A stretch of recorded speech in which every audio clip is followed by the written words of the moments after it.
परम सत्यम सर्वधार। यादगार पल। विषय पूर्ण लीनताई की अवस्था की प्राप्ति। प्रेमी सेवाराम जी। श्री महाराज जी को 13 वर्ष की आयु में आत्म साक्षात्कार हो गया था। आत्म साक्षात्कार एक ऐसी अवस्था है जिसमें सत्स्वरूप का अनुभव कुछ देर के लिए होता है, उसके बाद यह अवस्था लगातार नहीं बनी रहती। उसके बाद आगे की कई अवस्थाओं को पार करके पूर्ण लीनताई की अवस्था तक जब तक नहीं पहुंच जाता, तब तक यह अवस्था सदा नहीं बनी रहती। श्री महाराज जी ने पूर्ण लीनताई की अवस्था को प्राप्त करने के लिए 6 स्टेप्स बतलाए हैं। सबसे पहले संसार से वैराग्य होना चाहिए। दूसरी अवस्था आत्म विरह प्रकट होनी चाहिए अंदर में।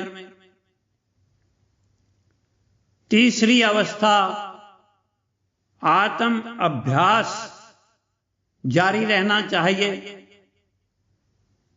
चौथी अवस्था आत्म अनुभवता यानी आत्म साक्षात्कार। पांचवी अवस्था आत्म स्थिति यानी आत्म साक्षात्कार वाली अवस्था की अवधि ज्यादा से ज्यादा बढ़ती जाए। और छठी स्थिति आत्मलीनताई, यह पूर्ण अवस्था है। इसमें बुद्धि निश्चल होकर परम स्वरूप में लीन हो जाती है, यानी यह अवस्था हमेशा बनी रहती है। फिर इसके लिए कोई स्पेशल प्रयास नहीं करना पड़ता। यह जिस महापुरुष को प्राप्त हो जाती है वह कभी भी उस आनंद अवस्था में गोता मार सकता है। यह अवस्था निरंतर अंदर बनी रहती है।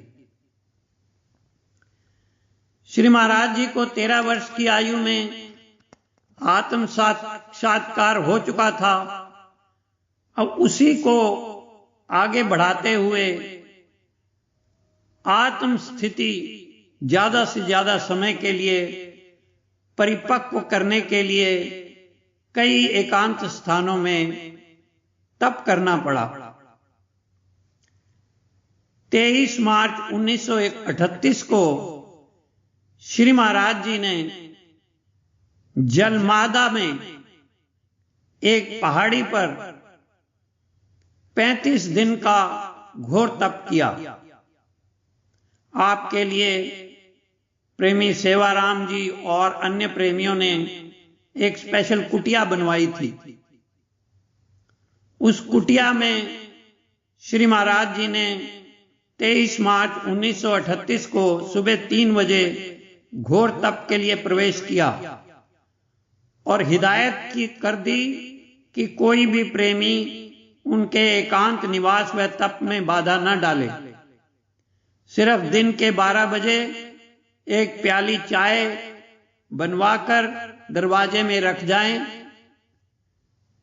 और नित्य प्रति आप उसी समय पर तप में से उठकर वह चाय की प्याली ग्रहण कर लेते थे। इस तरह 35 दिन घोर तप आपने किया और उस पूर्ण लीनताई अवस्था को प्राप्त किया जिसकी तलाश आपको थी। इस अवस्था को प्राप्त करने के लिए श्री महाराज जी को आत्म साक्षात्कार करने के बाद भी 22 वर्ष लग गए थे। इस अवस्था को प्राप्त करने पर आपने रात को 2 बजे प्रेमी सेवाराम को आवाज दी। वह अपने मकान की छत पर सोया हुआ था। मकान ऊपर फासले पर था। श्री महाराज जी की आवाज प्रेमी तक पहुंच गई और वह उठकर कुटिया की तरफ चला आया। जब वह कुटिया के नजदीक पहुंचा तो देखा कि कुटिया का दरवाजा खुला हुआ है। जब प्रेमी वहां पहुंचा तो आपने फरमाया, आओ प्रेमी बैठो। आपको इस समय तकलीफ दी है। प्रेमी सेवाराम के अनुसार उस वक्त श्री महाराज जी के चेहरे पर इतना तेज था कि उस तरफ देखना भी मुश्किल था। उस समय के प्रकाश का बयान करना संभव ही नहीं था। थोड़ी देर में के बाद और भी प्रेमी आ गए। सब उस दृश्य को देखकर हैरान हुए और सबने देखा कि कितना तेजमयी और आनंदमयी वातावरण हो गया था। सब प्रेमियों को श्री महाराज जी ने आशीर्वाद दिया और बैठने के लिए फरमाया। बैठ जाने के बाद सबने प्रार्थना की, महाराज जी आपने इस समय क्यों याद किया? इस पर श्री महाराज जी ने फरमाया, जिस मकसद के लिए इधर आना हुआ था, इस कुटिया में निवास किया था, वह हल हो गया। इसके पूरा हो जाने पर आपको तकलीफ दी है। प्रेमी सेवाराम ने सतपुरुष के वचन सुनकर अर्ज की, महाराज जी हमें कोई तकलीफ नहीं हुई है। हम तो बड़े खुशकिस्मत हैं जो आप जैसे महान हस्ती के दर्शन कर पाए हैं। श्री महाराज जी ने फरमाया, प्रेमी अब सुबह यहां से चले जाना है। अच्छा बताओ, आपने जो इतना कष्ट किया है उसके बदले में क्या दिया जाए? यह तो एक फकीर हैं, इनके पास रुपया पैसा तो है नहीं और ना ही कोई सामान है। अच्छा प्रेमी जाओ प्रसाद बनवा लाओ। प्रेमी सेवाराम आज्ञा पाकर प्रसाद बनवाने चला गया। जब प्रसाद बनवा कर लाया गया, सुबह होने को थी। श्री महाराज जी ने अपने पवित्र कर कमलों से प्रेमियों को प्रसाद दिया और सुबह हो जाने पर वहां से जाने की आज्ञा मांगी और फरमाया, प्रेमी जियो 14 साल से जिस चीज की तलाश थी वह इस जगह मिल गई है। यह वह स्थान है जहां किसी समय सनकादिक ऋषि ने तपस्या की थी। भविष्य में यह स्थान पवित्र रहेगा और तुम लोगों को प्रभु आनंद देंगे। श्री महाराज जी के इन वचनों को सुनकर प्रेमी सेवाराम ने अर्ज की, महाराज जी अगर ऐसी ही बात है तो दास आपकी सेवा में एक अर्ज करता है जिसे आप मंजूर करने की कृपा करें। श्री महाराज जी ने कहा, बताएं प्रेमी क्या कहना चाहते हो? इन वचनों को सुनकर प्रेमी सेवाराम ने अर्ज की कि संगत का और दास का भी यह विचार है कि जिस जगह आपने इतना कठिन तप किया है और यह आगे भी ऋषियों की तपोभूमि रह चुकी है, अगर आज्ञा हो तो इस जगह पर यज्ञ किया जाए ताकि आसपास की जनता भी आपके दर्शनों से लाभ हासिल कर सके। श्री महाराज जी ने फरमाया, प्रेमी बहुत तकलीफ होगी और खर्चा भी होगा। तो प्रेमी सेवाराम जी कहने लगे, महाराज जी आपने ही सब कुछ करना है, आप ही सब कुछ करने वाले हैं, हम सेवक क्या कर सकते हैं? श्री महाराज जी ने आज्ञा दे दी, प्रेमियों ठीक है जैसी आपकी इच्छा। सत्पुरुष की आज्ञा मिल जाने पर प्रेमियों ने यज्ञ करने के प्रबंध की तैयारियां शुरू कर दी।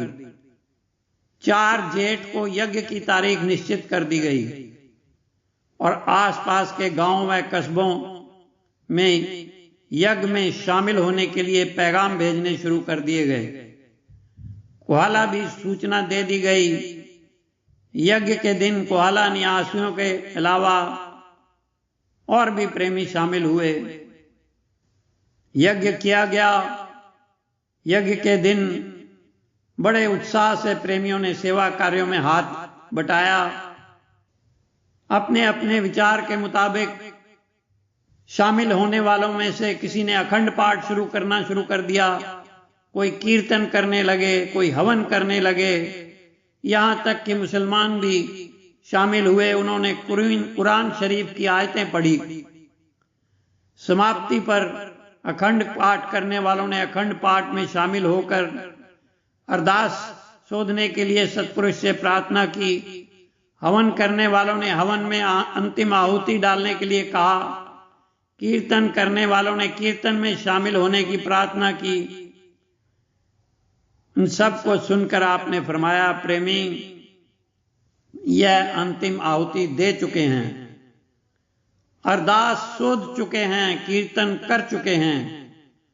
अब आप सब कृपा करके अपना अपना काम करें और फारिग होकर एक जगह बैठ जाएं, ताकि कुछ सत विचार आप सबके सामने रखे जावें।